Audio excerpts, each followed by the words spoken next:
हरिः ॐ श्रीगुरुभ्यो नमः। वक्रतुण्डमहाकाय कोटिसूर्यसमप्रभ निर्विघ्नं कुरु मे देव सर्वकार्येषु सर्वदा। नारायणं नमस्कृत्य नरं चैव नरोत्तमं देवीं सरस्वतीं व्यासं ततो जयमुदीरयेत्।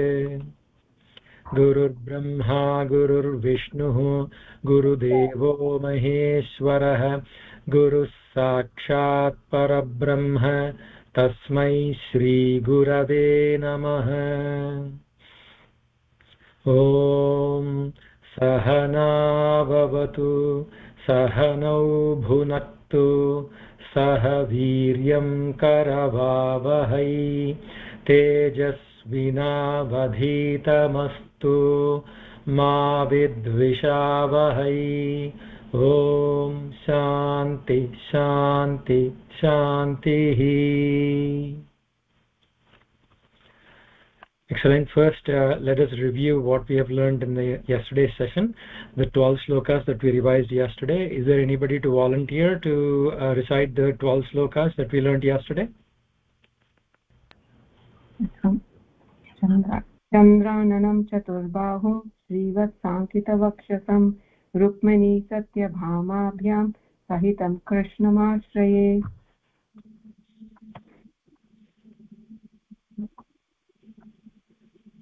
हरि ओम्। विश्वं विष्णुर्वषट्कारो भूतभव्यभवत्प्रभुः भूतकृत् भूतभृद्भावो भूतात्मा भूतभावनः भूतात्मा परमात्मा च मुक्तानां परमागति अव्ययं पुरुषः साक्षी क्षत्रेजोऽक्षर एव च। Everybody else check if you're on mute so that we can have Ushaji recite, so everybody can recite along while they're on mute. Can I read this one again? Yeah, please. भूतात्मा परमात्मा च मुक्तानां परमागतिः अव्ययः पुरुषः साक्षी क्षेत्रज्ञोऽक्षर एव च। योगो योगविदां नेता प्रधानपुरुषेश्वरः नारसिंह वपुः पुरुषोत्तमः। One second again. Can everybody check your screens quickly and see if you are on mute, except for Ushaji. Please, everybody go on mute.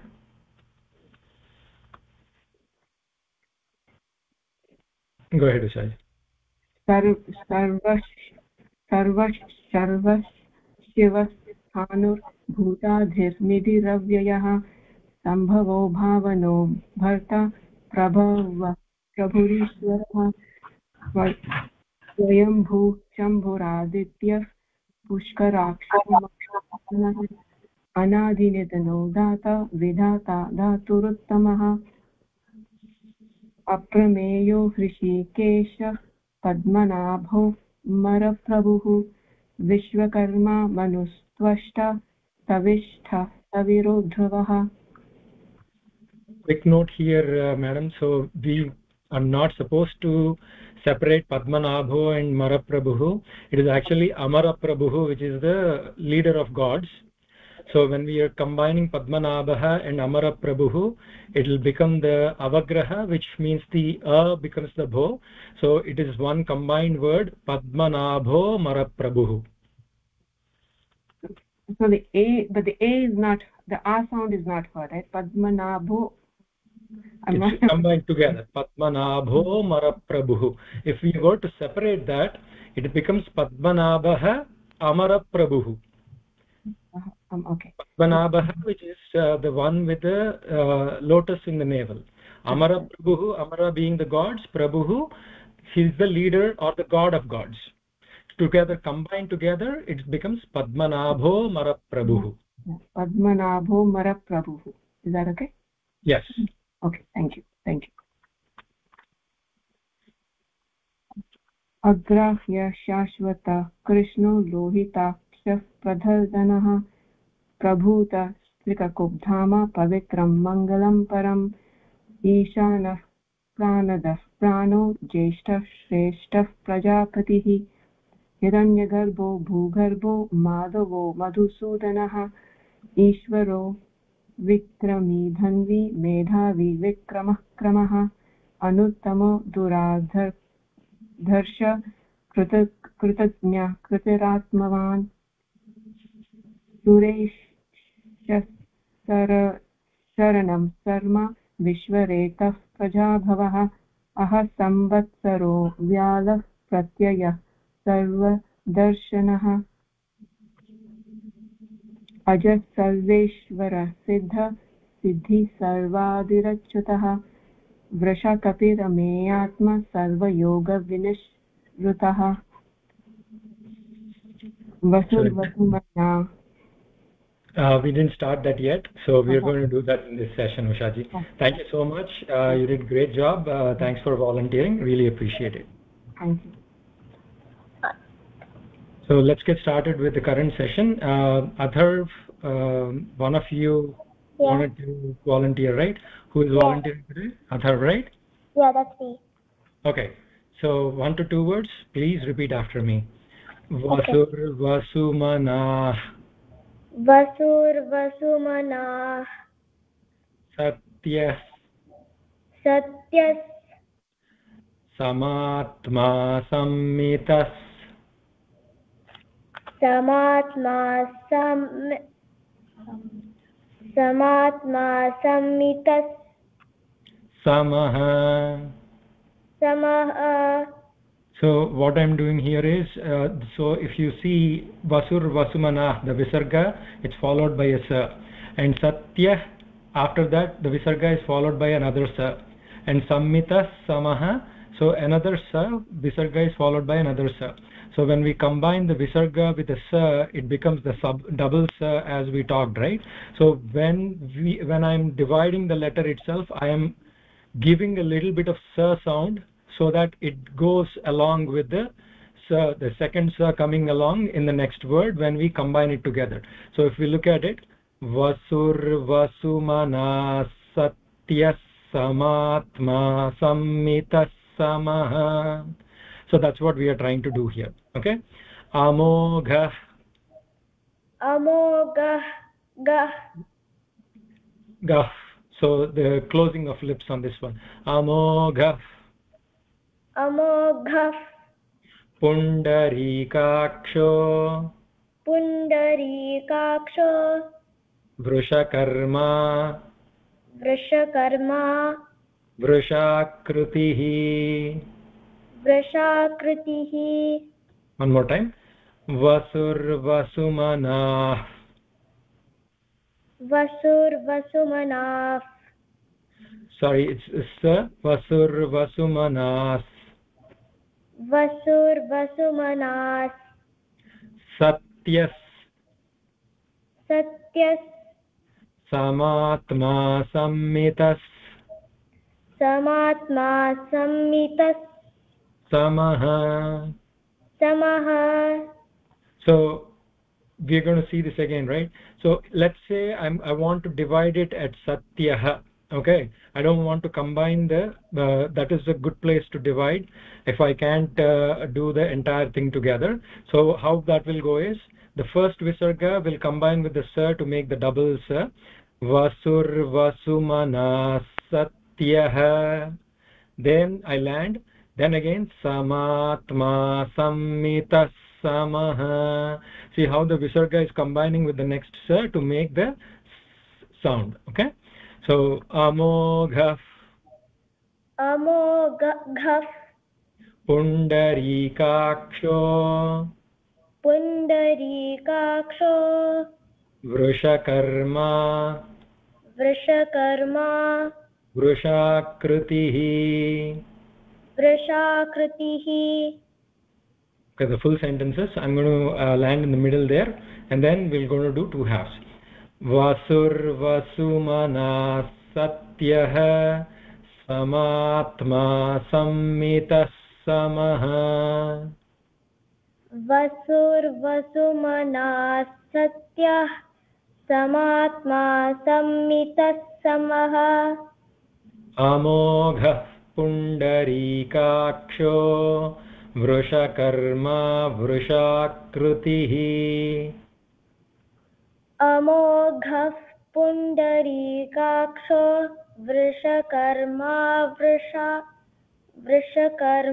वृषाकृतिः excellent moving on to the next one rudro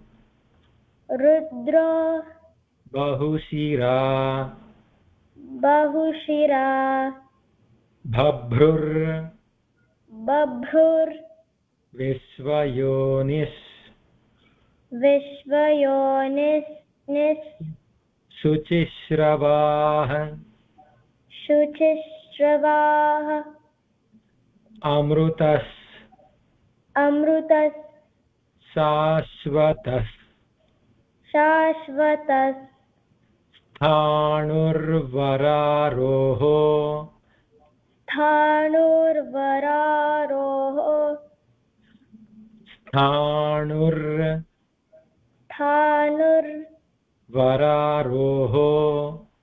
वरारोहो महातपाः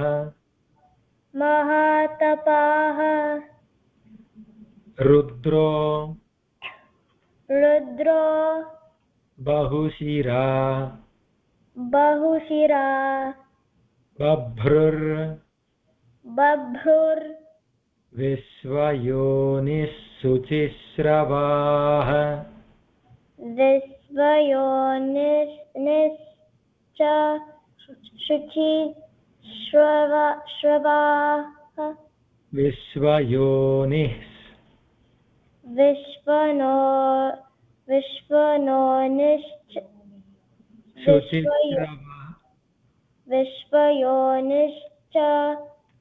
शुचिश्रवाः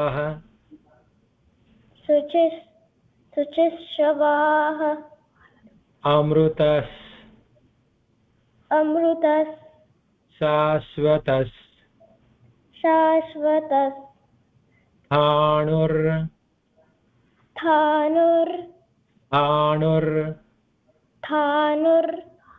with a स्थाणुर् वरारोहो महातपाः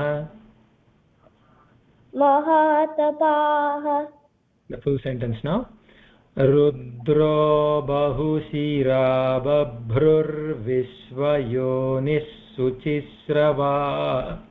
If you want to land at babhrur, so you can say babhruhu. Let's do two halves otherwise. Rudro bahushira babhrur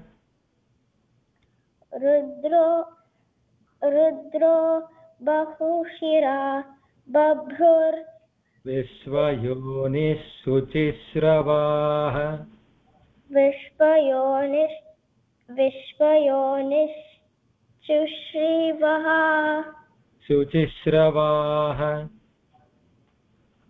शुचिश्रवाः अमृतः शाश्वतस्थाणुर्वरारोहो महातपाः. You can land after vararoho, so then you can take a gap and then do mahatapa for a breath.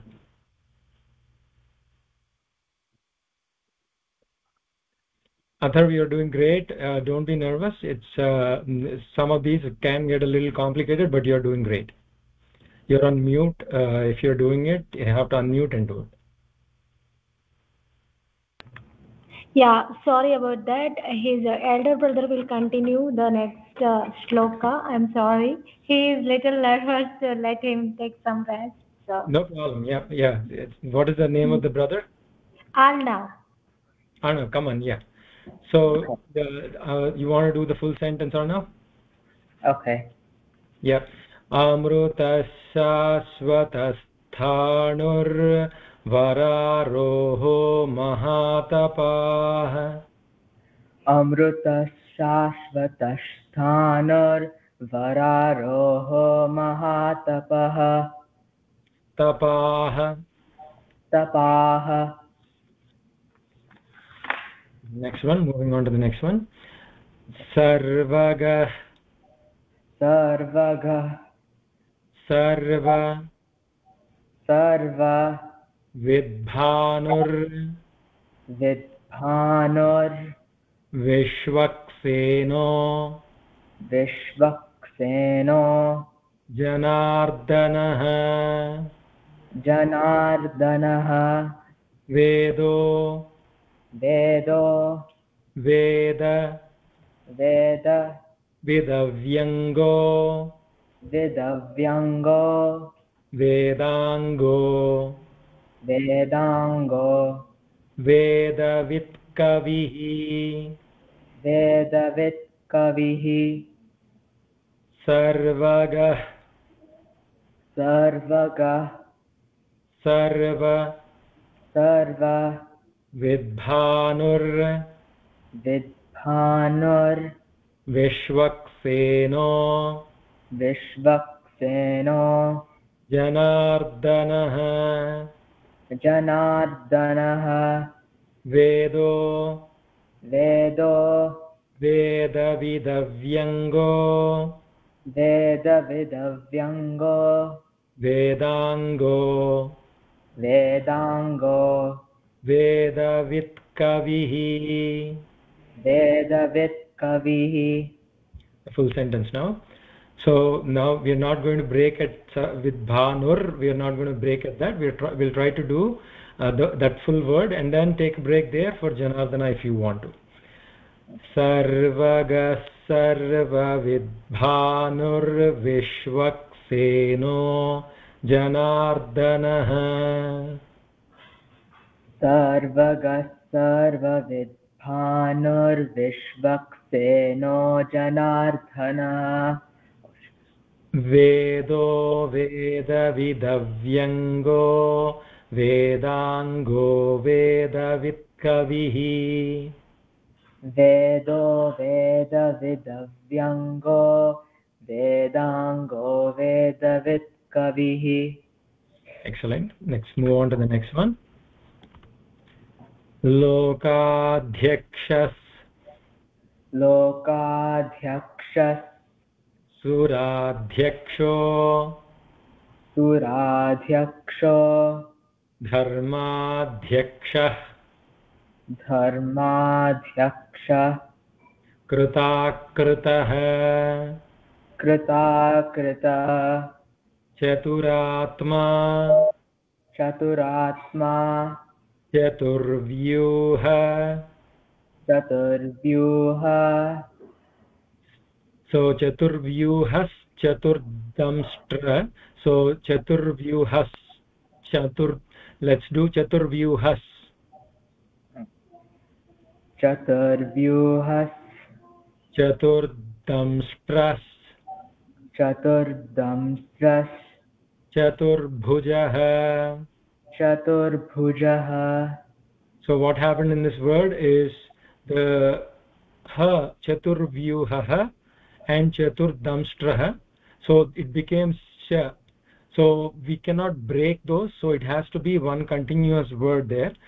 Chaturvyuhas chaturdamstras chaturbhujah. So that's how we'll see in the full sentence. One more time, one word. Lokadhyakshas. Lokadhyakshas. Suradhyaksho. Suradhyaksho. Dharmadhyakshah. Dharmadhyakshah. Kritakritah. Kritakritah. Chaturatma. Chaturatma. Chaturvyuhas. Chaturvyuhas. Chaturdamstras. Chaturdamstras. Chaturbhujah. Chaturbhujah. Let's try this one all together once. Chaturvyuhas chaturdamstras chaturbhujah. Chaturvyuhas. Chaturdamstras. Chaturbhujah. Okay, now full sentences. Lokadhyakshas suradhyaksho धर्माध्यक्षः कृताकृतः लोकाध्यक्षः सुराध्यक्षो धर्माध्यक्षः कृताकृतः चतुरात्मा चतुर्व्यूहश्चतुर्दंष्ट्रश्चतुर्भुजः चतुरात्मा चतुर्व्यूहश्चतुर्दंष्ट्रश्चतुर्भुजः. Excellent. So moving on to the next one. भ्राजिष्णुर् भ्राजिष्णुर् भोजनम् भोजनं भोक्ता भोक्ता सहिष्णुर् सहिष्णुर् जगदादिजः जगदादिजः अनघो अनघो विजयो विजयो जेता जेता विश्वयोनिः विश्वयोनिः पुनर्वसुः. पुनर्वसुः. Again, भ्राजिष्णुर्भोजनम् भ्राजिष्णुर्भोजनं भोक्ता भोक्ता सहिष्णुर्जगदादिजः सहिष्णुर्जगदादिजः अनघो विजयो जेता अनघो विजयो जेता विश्वयोनिः पुनर्वसुः. विश्वयोनिः पुनर्वसुः. Now the full sentence. भ्राजिष्णुर्भोजनं भोक्ता सहिष्णुर्जगदादिजः भ्राजिष्णुर्भोजनं भोक्ता सहिष्णुर्जगदादिजः अनघो विजयो जेता विश्वयोनिः पुनर्वसुः. अनघो विजयो जेता विश्वयोनिः पुनर्वसुः. Excellent.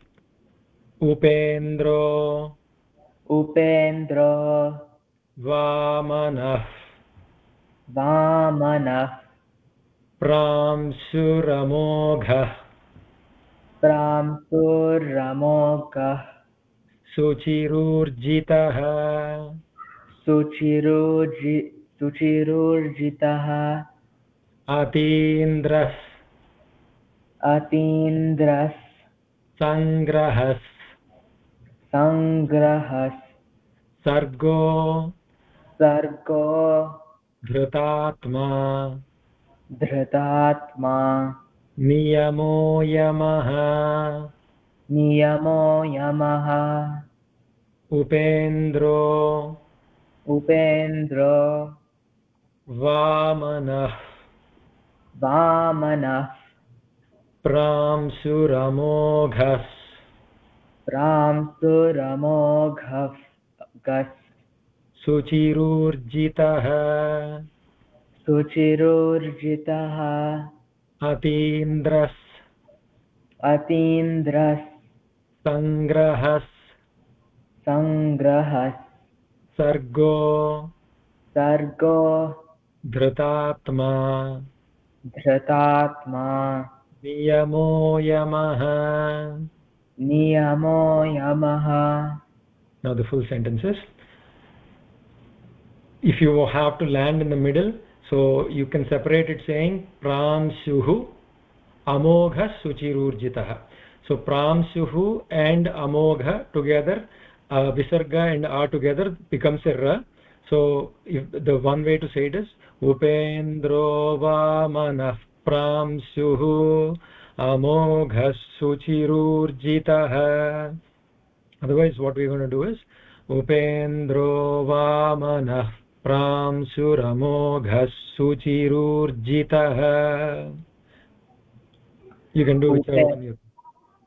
Upendro vamanah pramsuramogha suchirurjitah. अतीन्द्रः सङ्ग्रहः सर्गो धृतात्मा नियमो यमः अतीन्द्रः सङ्ग्रहः सर्गो धृतात्मा नियमो यमः. Excellent. Moving on to the next one. Vedyo वेद्यो वैद्यः वैद्यः सदा योगी सदा योगी वीरः धीरः माधवो माधवो धुः मधुः अतीन्द्रियो अतीन्द्रियो महामायो महामायो महोत्साहो महोत्साहो महाबलः महाबलः वेद्यो वैद्यः सदा योगी वेद्यो वैद्यः सदा योगी वीरः माधवो मधुः वीरः माधवो मधुः अतीन्द्रियो महामायो अतीन्द्रियो महामायो महोत्साहो महाबलः महोत्साहो महाबलः. full sentences now. वेद्यो वैद्यः सदा योगी वीरः माधवो मधुः वेद्यो वैद्यः सदा योगी वीरः माधवो मधुः अतीन्द्रियो महामायो महोत्साहो महाबलः अतीन्द्रियो महामायो महोत्साहो महाबलः. Into the next one. महाबुद्धिर् महाबुद्धिर् महावीर्यो महावीर्यो महाशक्तिर् महाशक्तिर् महाद्युतिः महाद्युतिः अनिर्देश्य वपुः अनिर्देश्य वपुः श्रीमान् श्रीमान् अमेयात्मा अमेयात्मा. together it will be श्रीमान् अमेयात्मा श्रीमान् अमेयात्मा महाद्रिधृक् महाद्रिधृक् again महाबुद्धिर्महावीर्यो महाबुद्धिर्महावीर्यो महाशक्तिर्महाद्युतिः महाशक्तिर्महाद्युतिः अनिर्देश्य वपुः श्रीमान् अनिर्देश्य वपुः श्रीमान् अमेयात्मा महाद्रिधृक् अमेयात्मा महाद्रिधृक्. The full sentence now. महाबुद्धिर्महावीर्यो महाशक्तिर्महाद्युतिः महाबुद्धिर्महावीर्यो महाशक्तिर्महाद्युतिः अनिर्देश्य वपुः श्रीमान् अमेयात्मा महाद्रिधृक् अनिर्देश्य वपुः श्रीमान् अमेयात्मा महाद्रिधृक्. Moving to the next one. महेश्वासो महेश्वासो महीभर्ता महीभर्ता श्रीनिवासः सताङ्गतिः श्रीनिवासः सताङ्गतिः अनिरुद्धः सुरानन्दो गोविन्दो गोविदाम्पतिः one more time महेश्वासो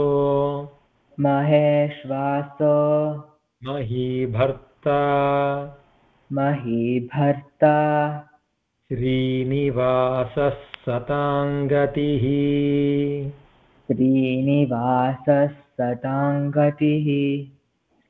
अनिरुद्धः सुरानन्दो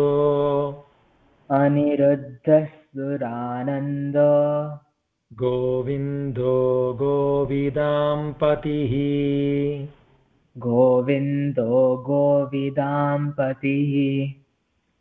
full sentences now महेश्वासो महीभर्ता श्रीनिवासः सताङ्गतिः महेश्वासो महीभर्ता श्रीनिवासः सताङ्गतिः अनिरुद्धः सुरानन्दो गोविन्दो गोविदाम्पतिः अनिरुद्धः सुरानन्दो गोविन्दो गोविदाम्पतिः excellent moving on to the next one मरीचिर्दमनो हंसः सुपर्णो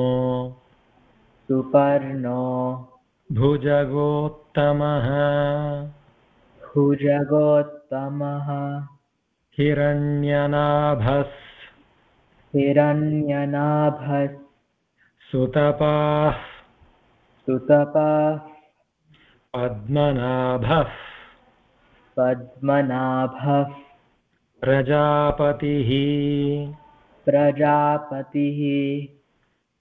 मरीचिर्दमनो हंसः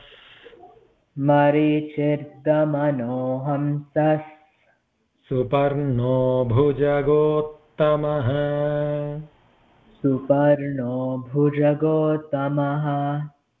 हिरण्यनाभः सुतपाः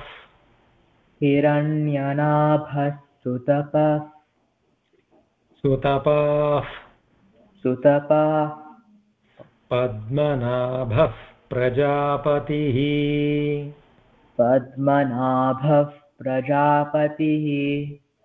now the full sentences मरीचिर्दमनो हंसः सुपर्णो भुजगोत्तमः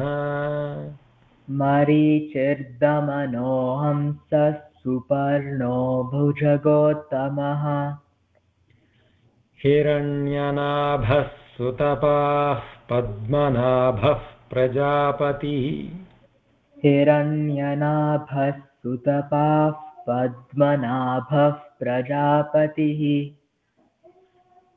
excellent गुरुर्गुरुतमो धामः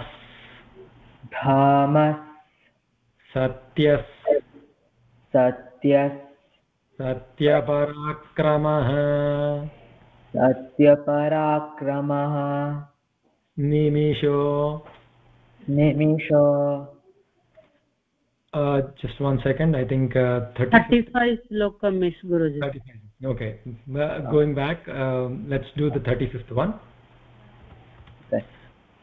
amrutyas sarvadriksimhas sandhata sandhiman धीरः अजो दुर्मर्षणः शास्ता विश्रुतात्मा विश्रुतात्मा surariha सुरारिहा amrutyas. अमृत्यस् So let's do that together. Amrutyas sarvadrik.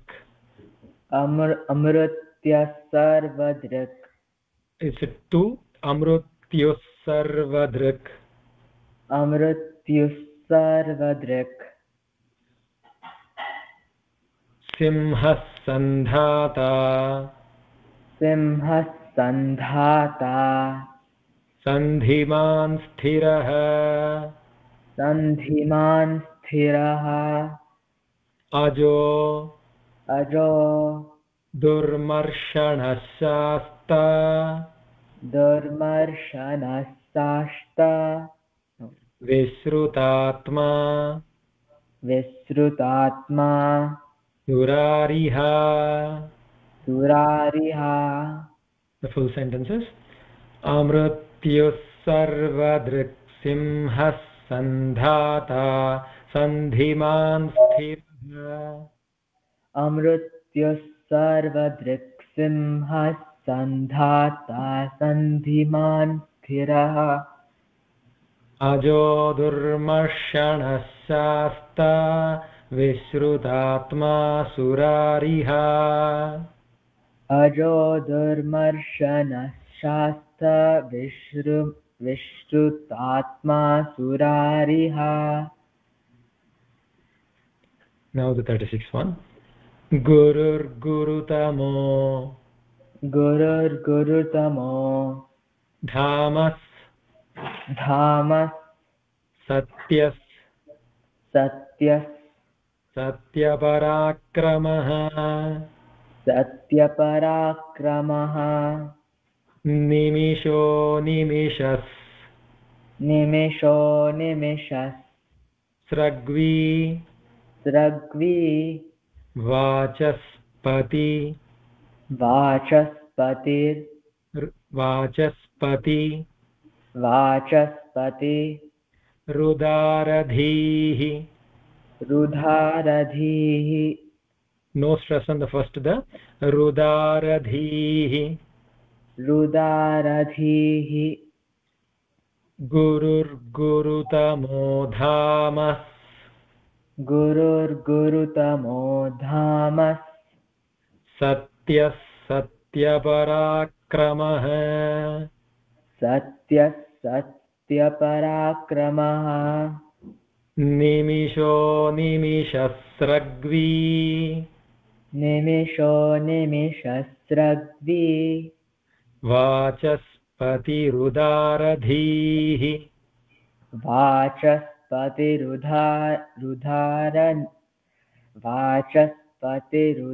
वाचस्पतिरुदारधीः And the full sentences.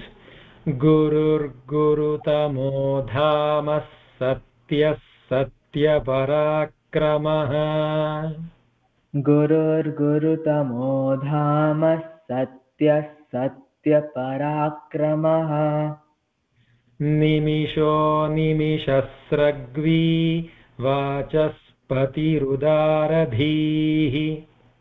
निमिषो निमिषस्रग्वी वाचस्पतिरुदारधीः Excellent. Let's do this also one more time. Let's do 1 to 2 sentences and then we can do the whole thing. Yadaksharapadabrashtam यदक्षरपदभ्रष्टम् matrahinam tu मात्राहीनं तु yadbhavet यद्भवेत् tatsarvam तत्सर्वं क्षम्यताम् क्षम्यताम् देव देव नारायण नारायण नमोऽस्तु ते नमोऽस्तु ते विसर्गबिन्दुमात्राणि विसर्गबिन्दुमात्राणि पदपादाक्षराणि च पदपादाक्षराणि च न्यूनाति न्यूनाति चातिरिक्तानि चातिरिक्तानि क्षमस्व पुरुषोत्तम. क्षमस्व पुरुषोत्तम. We do have a couple of minutes. I want to do the prayer sloka also. So we all know this one, but let's just do one sentence at a time. Vakratunda Mahakaya Koti Surya Samaprabha. वक्रतुण्ड महाकाय कोटि सूर्य समप्रभा. Nirvighnam Kuru Me Deva Sarvakaryeshu Sarvada. निर्विघ्नं कुरु मे देव सर्वकार्येषु सर्वदा. Narayanam Namaskritya नारायणं नमस्कृत्य Naram Chaiva नरं चैव Narottamam नरोत्तमं Devim देवीं Saraswatim सरस्वतीं Vyasam व्यासं Tato Jayamudirayet. ततो जयमुदीरयेत्. Gurur Brahma गुरुर्ब्रह्मा Gurur Vishnu गुरुर्विष्णुः Gurur Devo गुरुर्देवो Maheshwarah महेश्वरः Guru Sakshat गुरुः साक्षात् Parabrahma परब्रह्म. Tasmai Shri तस्मै श्री Gurave Namaha. गुरवे नमः. So the above prayer slokas that we did until now, I'm going to do those every day. Just follow with me or pray with me or recite with me, whatever you can do. This one we are going to do together. I'm going to break it from tomorrow, so you can repeat and then we can do it together.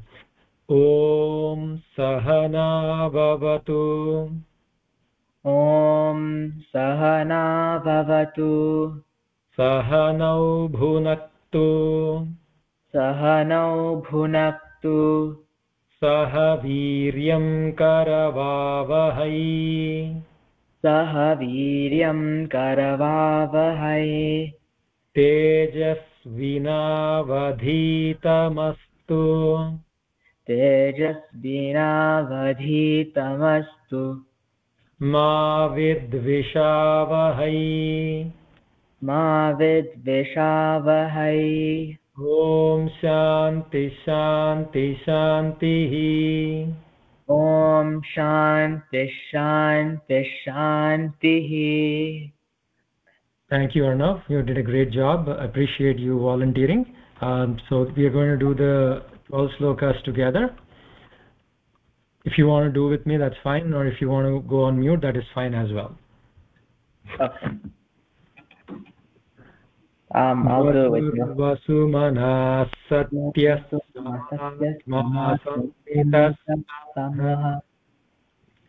Amogah Pundarikaksho Vrushakarma Vrushakritihi Rudro Bahushira Bhabrur Vishvayonishuchisvarvaha. Can everybody go on mute, please? Yeah. Amrutashashvatasthanurvararoho mahatapah. I'm going to do the full one again. Rudro bahushira babhrur vishvayonishuchisravah. Amrutashashvatasthanurvararoho mahatapah. Sarvagas sarvavidhanurvishvakseno janardanah Vedo vedavidavyango वेदाङ्गो वेदवित्कविः लोकाध्यक्षः सुराध्यक्षो धर्माध्यक्षः कृताकृतः चतुरात्मा चतुर्व्यूहश्चतुर्दंष्ट्रश्चतुर्भुजः भ्राजिष्णुर्भोजनं भोक्ता सहिष्णुर्जगदादिजः अनघो विजयो जेत विश्वयोनिः पुनर्वसुः उपेन्द्रो वामनः प्रांशुरमोघः सुचिरूर्जितः अतीन्द्रः संग्रहः सर्गो धृतात्मा नियमो यमः वेद्यो वैद्यः सदा योगी वीरः माधवो मधुः अतीन्द्रियो महामायो महोत्साहो महाबलः महाबुद्धिर्महावीर्यो महाशक्तिर्महाद्युतिः अनिर्देश्यवपुः श्रीमानमेयात्मा महाद्रिधृक्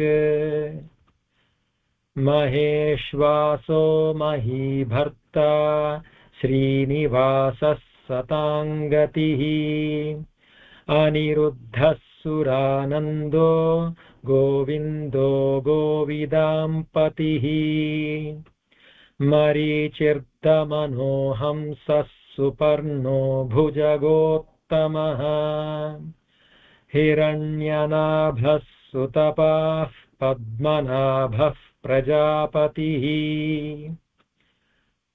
अमृत्युः सर्वदृक्सिंहः सन्धाता सन्धिमान् स्थिरः अजो दुर्मर्षणः शास्ता विश्रुतात्मा सुरारिः गुरुर्गुरुतमो धामः सत्यः सत्यपराक्रमः निमिषो निमिषस्रग्वी वाचस्पतिरुदारधीः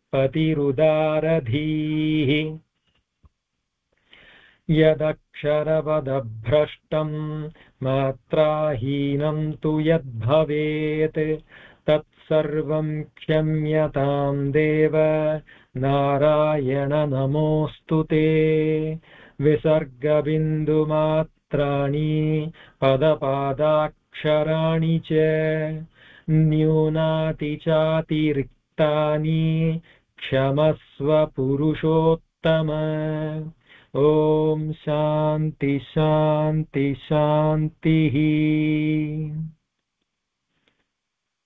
सर्वं श्रीकृष्णार्पणमस्तु श्रीगुरुभ्यो नमः।